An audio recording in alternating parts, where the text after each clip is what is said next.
Tom, thank you very much, and ladies and gentlemen, very good to see you all here today. And dear Marina, thank you very much for your exceptionally kind words, and truly very good to see you. Actually, quite quickly after our previous meeting in Brasilia, and you're doing an absolutely amazing job, not only for the sake of Brazil, but frankly speaking, for the sake of the world, with all the efforts you are putting into the next COP. And that is truly an effort second to none. So thank you very much for that. Ladies and gentlemen, I'm a fan of history, and recently I read a book about, apologies to the British, not the Glorious Revolution, but the French Revolution.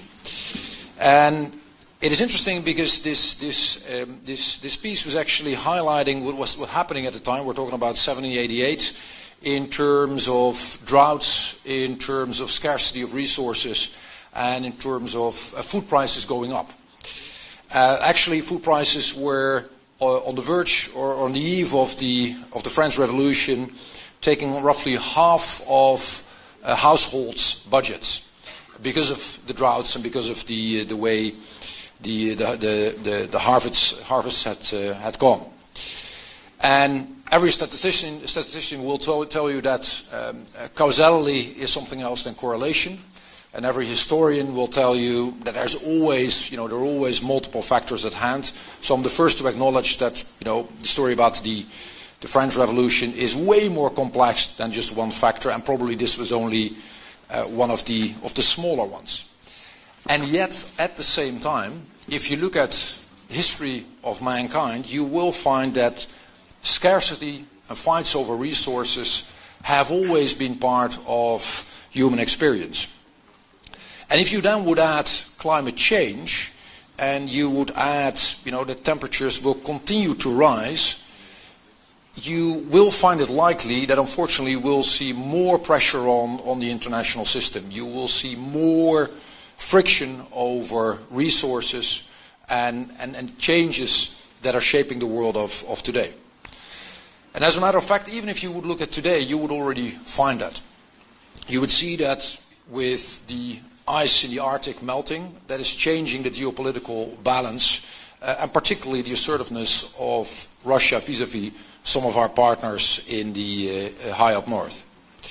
You would find that, at least to some degree, migration is caused in Africa because people are facing droughts, they're facing lack of water, and that makes them go on the move.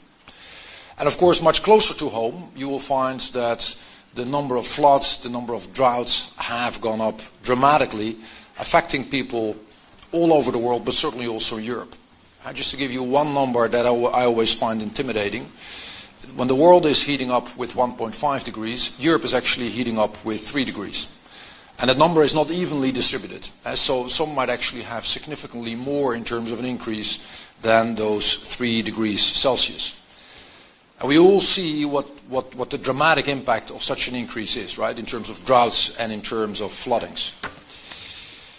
And that, of course, brings me to today and the topic of today. Unfortunately, it will get worse before it gets better. That is what the scientific community is telling us. So our homes, our food systems, our way of lives, many of the things that we value are increasingly under risk or under attack. And we cannot afford to be unprepared. So yes, there's a lot more that we need to do in the domain of mitigation. But at the same time, adaptation, preparedness is going to be as much as mitigation part of the equation going forward. That is, by the way, also why next year the European Commission will propose a European climate adaptation plan to support our member states in preparedness and planning and making sure that science-based risk assessments are at the very heart of this. It will also provide clearer direction for investments and for business models fit for a changing climate. Because resilience, as a matter of fact, is everyone's business. Clearly, it is something that preoccupies the insurance sector, but also other financial institutions regularly seek the dialogue with us precisely on this. More broadly, this is also something that we should tackle, as Marina Silva was saying, as a global community. because adaptation is not just a European preoccupation, it is something that the whole world will need. And what governments can actually do is raise awareness, map vulnerabilities, and set clearer requirements for businesses and for households, especially regarding insurance and risk exposure. And especially, and that is a task for Europe, but in the end that is something we should do globally, is mainstream the principle of resilience by design. Resilience by design.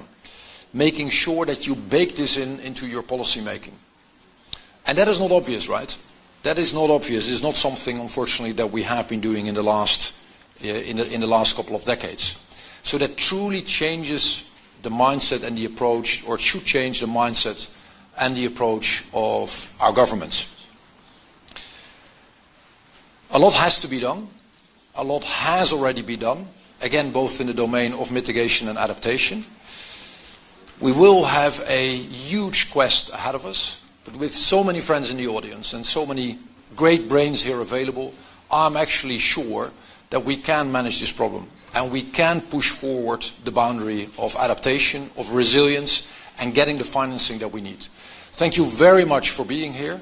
Tom, where are you? You're over there. Thank you once again for organizing this. Truly appreciate it.